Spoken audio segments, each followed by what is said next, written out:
À l'instar de Frédéric Michalak, Fabien Galtier ou encore Serge Blanco, Sébastien Chabal demeure l'un des visages les plus marquants de l'histoire du rugby français. Si l'on se souvient de son style brutal, sa barde légendaire ou encore de ses plaquages d'une rare violence, c'est pour une toute autre raison qu'il fait à nouveau la une des journaux aujourd'hui. En effet, l'ex-international du 15 de France aux 65 sélections est impliqué dans une sombre affaire à l'approche de la Coupe du Monde de rugby 2023, organisée en France, comme le rapportent nos confrères du Parisien qui s'appuient sur une source proche du dossier. Le sportif, qui est un des ambassadeurs de l'événement, est soupçonné de faire partie d'un trafic illégal de billets en marge de l'organisation de cette compétition.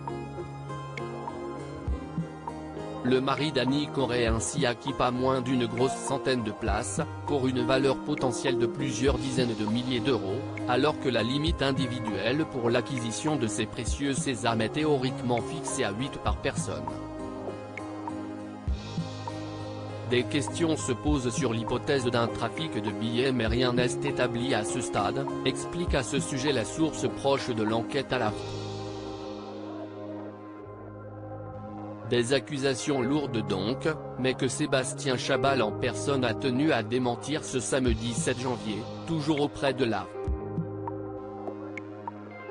Je n'entends pas faire de bénéfices sur ces places. Oui, j'ai bénéficié d'un accès privilégié pour acheter plus de billets que ce qu'il est possible de faire par une seule personne, en raison de mon statut d'ambassadeur de France 2023, a réagi Sébastien Chabal dans un communiqué.